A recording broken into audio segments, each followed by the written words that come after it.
Bien, bueno, continuamos con la tercera parte, ¿sí?, de Comte. Habíamos quedado, estábamos tratando de explicar un poco la naturaleza social y el orden social, cómo lo va explicando Comte, ¿sí? Brenda, ahí está, bien. Vamos a pedirle a todos de vuelta que apaguen sus cámaras por el tema de la dificultad en la conectividad, ¿sí? Después, bueno, podemos, antes de terminar la clase, podemos vernos un poco.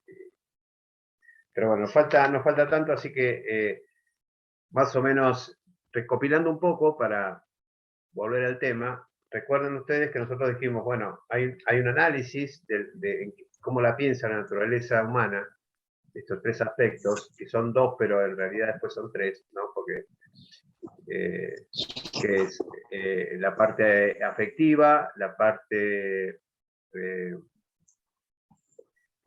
lo que sería la parte del pensamiento, ¿sí? Esos dos aspectos, y la parte afectiva dividida en dos partes, ¿no? Bueno, después nosotros, él cuando analiza el orden social, trata también de llevarlo todo a esos tres momentos que hacen a la estructura de la subjetividad, según Comte, y que después él lo va a ir explicando. Por ejemplo, cuando decíamos de la religión, estamos diciendo que, bueno, que la religión cumple estos tres aspectos. Pero la religión van cumpliendo estos tres aspectos digamos, por ejemplo, decíamos, ¿no?, que el aspecto intelectual estaba basado en los dogmas que tienen las religiones, el aspecto afectivo estaba dado por el concepto del amor, ¿no?, la categoría amor, que se expresa en concreto en el culto, ¿sí? Dice, y después, el aspecto más práctico, que está dado por de cómo se va a constituir todo el régimen de vida que tiene toda religión, ¿sí? Bueno, entonces, y ahí vos fíjense que estos tres aspectos que decíamos, del aspecto de la cuestión de la naturaleza humana, él los va llevando, digamos, también al orden social. Después va a decir, la propiedad, la teoría de la propiedad y la teoría del lenguaje, él la va a encontrar como una continuidad en una y otra, ¿no? Él va a decir que la propiedad es la acumulación de bienes que una generación le transmite a otra, ¿sí? Entonces, él claramente va a estar, digamos, a favor de esa transmisión, ¿no?, de la propiedad, ¿sí? Después podemos hacer algunos análisis respecto al concepto de propiedad, a la idea que él tiene del comunismo, ¿no? Bueno, si nos da el tiempo podemos agregarle esos detalles que por ahí son más por ahí actuales y lo vamos a poder comparar con otros autores. Pero bueno, esta parte, digamos, de transmisión, ¿y por qué la compara con el lenguaje? Porque el lenguaje también es una acumulación de palabras que una generación le transmite a la otra. Entonces, él dice que tiene ahí una similitud, tanto la idea de propiedad con la idea del lenguaje, en esta idea del concepto de transmisión de una generación a otra, ¿sí? Después, la teoría de la familia, él dice que en el orden social, ¿no?, en la naturaleza social, la familia es el aspecto más afectivo que va a tener, digamos, ese orden social o naturaleza social. Es la familia, es la que expresa más claramente ese aspecto afectivo, ¿sí? Bien. Después, y la división del trabajo es la expresión más activa de esa naturaleza social, ¿sí? ¿No? Esa división de tareas de la cooperación y la diferenciación entre un trabajo y el otro, que ya Comte empieza a plantear y que lo va a desarrollar con mucho más claridad Durkheim a fines del siglo XIX, ¿sí? Pero bueno, esa idea,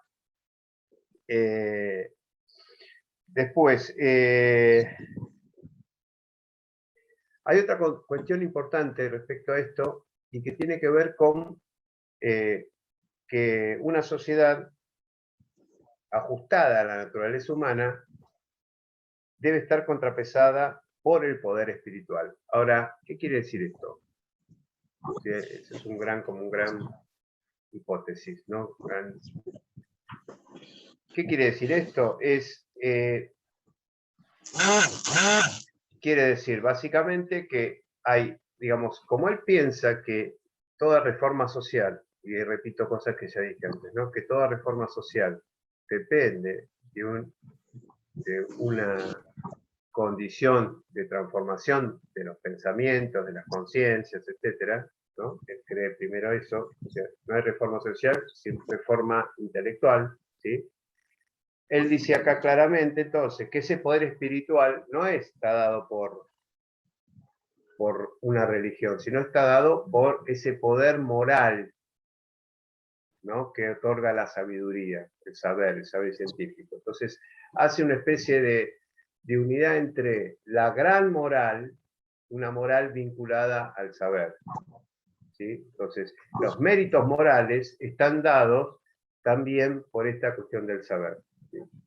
Y cada vez más, a medida que se va acercando ya al final de su vida, cada vez le va a dar más importancia a ese aspecto moral dado por el mérito, por el amor desinteresado, por esta idea de totalidad, ¿no? Esta idea de solidaridad, ¿no?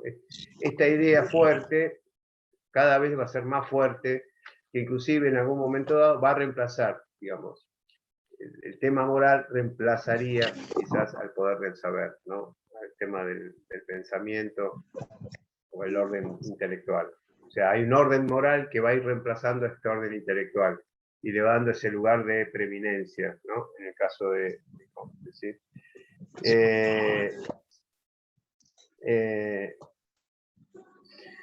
Entonces dice,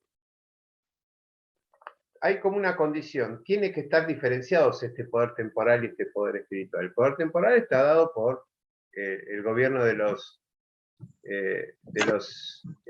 industriales, intelectuales, y el poder moral va a estar dado por estos sabios que son casi gurúes, ¿no? Tiene que estar diferenciados porque uno debe controlar al otro. En este caso el poder espiritual tiene que controlar al poder temporal, ¿sí? Digamos, esa es otra cuestión. Entonces, para él, toda reforma social, y ahí, digamos, vamos cerrando esta parte, digamos. Entonces, reiteramos, como reformador social pretende transformar los modos de pensar. Y entonces, lo que él dice que es difundir este pensamiento positivo implica ir terminando con esos vestigios de esa mentalidad feudal y teológica, ¿sí? Esa sociedad vieja que tiene que terminar. Entonces, este pensamiento positivo tiene que trabajar para terminar con ese pensamiento feudal teológico. Y esa es una tarea del hacer positivista de los hombres, ¿sí? Es luchar contra ese pensamiento teológico militar, teológico feudal, digamos, de esa sociedad antigua, esa sociedad que no permite nacer a esta nueva sociedad que es la sociedad positiva y la sociedad científica, ¿no? Sociedad industrial también se llama, ¿sí? Más o menos en eso, digamos, sería lo más importante de Comte, ¿sí? Ustedes desarrollen la lectura de Aarón, hay una guía, esa guía los va a ayudar, digamos, a armar su síntesis. La guía es una ayuda, tampoco es que ustedes tienen que solamente ver eso, ¿no? Ustedes desarrollen el texto, den toda la creatividad que quieran. Yo es una ayuda, la guía para centrar lo que por ahí lo que uno ve como importante, ha visto en lo que Aarón quiere mostrar, pero ustedes hagan una lectura libre, ¿no? Ese es el objetivo. La guía es una ayuda, no es un condicionante que sí o sí es eso, ¿no? Ustedes denle libertad a eso. ¿Sí? Bueno, más o menos en eso consiste el... Después hay algunas cosas que por ahí quería compartir, por ejemplo, qué sé yo, cosas que son detalles, por ejemplo, ¿cuál es la diferencia para Comte entre el positivismo y el comunismo, ¿no? Ese comunismo incipiente en Francia, que convive con él, ¿no? Que convive con Comte en el 40, en el 50, ¿no? Entonces él dice, y hay un paralelismo que pude yo encontrar, ¿no? En algunos textos. Él, por ejemplo, dice, el positivismo busca respuestas morales, como decíamos hace un rato, ¿no? Por un lado. Dice, el comunismo son solamente respuestas políticas y económicas. Por supuesto, porque para Comte es superior la moral que la política y la economía, ¿no? Segunda diferencia con el comunismo. En el caso del positivismo, se fomenta tanto al individuo como a la cooperación. O sea, hay dos momentos, se respeta al individuo, pero se propicia la cooperación. Eso es el positivismo, intenta el positivismo. En el caso, según Comte, del comunismo, hay una supresión de la individualidad. ¿Sí? Esto siempre es el pensamiento de Comte, tratando de analizar su pensamiento. Acá no estamos dando opiniones, sino estamos tratando de ser lo más objetivo explicando al autor. ¿Sí? El positivismo dice, es fundamental los industriales de este proceso, tanto como los intelectuales, pero también los industriales, ¿no? Como son los líderes que tienen que encarar esta etapa social. En cambio dice que los comunistas lo que intentan es terminar con los líderes industriales, o sea, con los patrones, ¿no? Y después, la otra diferencia entre el comunismo y el positivismo es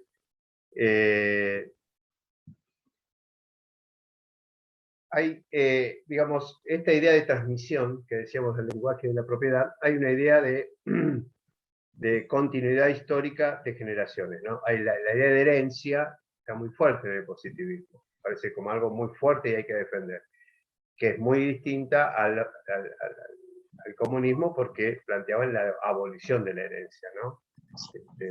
Entonces, bueno, esas son las cosas por ahí cosas que por ahí podemos decir de diferencias con el comunismo y el positivismo de su época. La otra cosa importante es el lugar de la mujer, que también por ahí es importante la cuestión de género, poderla visibilizarlo un poco, el concepto de mujer que va a tener Comte. Y Comte le va a dar un lugar a la mujer siempre subordinada al hombre. Entonces, por ejemplo, a la mujer dice, bueno, la mujer es la expresión del amor, del afecto, es la esencialmente la encargada de la familia, ¿no? Es la ternura, es la que da vida, bueno, todo eso, ¿no? Entonces,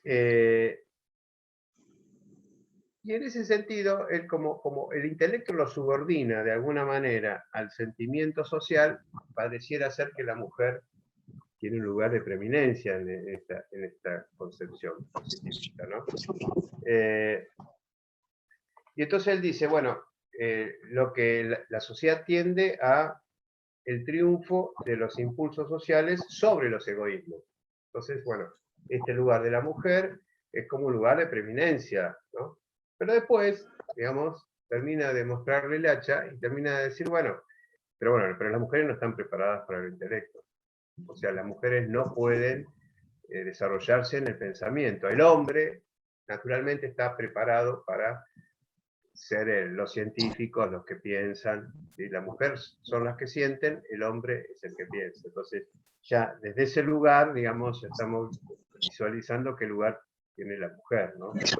Más allá que el lugar que le da Comte a los sentimientos es un lugar muy importante, pero bueno, ya está como separando por género, por sexo, las capacidades y habilidades del ser humano, ¿no? Bueno, esas son las limitaciones. Y por otro lado, él dice claramente que la igualdad de sexos va en contra de la naturaleza humana. ¿Sí? Entonces, cuando hoy escuchamos algunos discursos, ¿no?, que hablan de que es imposible que la naturaleza humana, que después se vincula con la cuestión de Dios, ¿no?, la cuestión de los sexos y que la ideología de género y todo esto, convengamos que es tan antigua como, podremos decir, como Comte, esa concepción, o sea, está tan conservadora que creo que si Comte la escuchara tampoco la aceptaría, ¿no? esa sería una de las cosas que yo quería por ahí marcar, digamos, como complemento, digamos, de lo que estuvimos viendo de Comte, ¿no? Por un lado, las diferencias entre el positivismo y el comunismo, y por otro lado, esa es la idea de la mujer, el concepto de mujer, el lugar de la mujer en el pensamiento positivista de Comte, que quería desarrollar. Y justo estamos llegando a las 10, así que bueno, por ahí lo que podemos hacer, si quieren, para preguntas, si tienen alguna pregunta hacia mano. Si no, igualmente nosotros tenemos una clase, la clase que viene, hay una clase para desarrollar un poco la guía y podemos abrir preguntas también respecto al teórico, pero si no se les ocurren ahora, por ahí se les puede ocurrir el martes que viene. Así que bueno, pero pueden ahora abrir las cámaras, podemos abrir las cámaras, yo me minimizo de vuelta, en estado natural. Y nos vemos todos, y si hay alguna pregunta, vamos a ver qué pasó acá. No sé por qué yo me minimizo y los otros...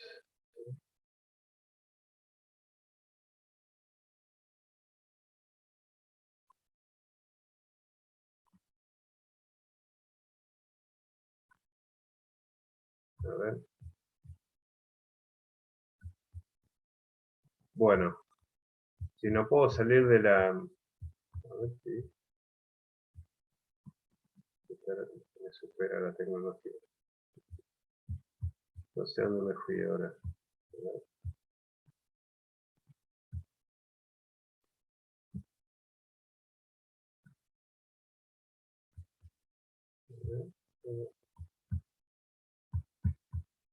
Bueno, ¿ustedes me escuchan? Sí, yo no me veo, pero bueno, a ver si puedo...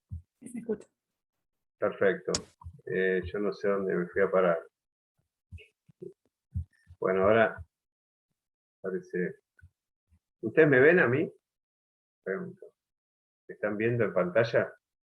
Sí, sí, sí. Se ve la pantalla grande y algunas caras. Si yo estoy grande, Sí. si yo no me veo, no me estoy viendo yo. A ver si puedo por otro lado.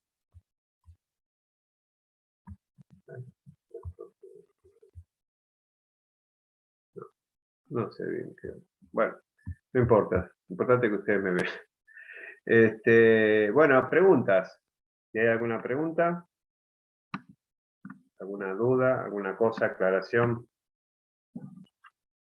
Si no, quedamos para la clase que viene.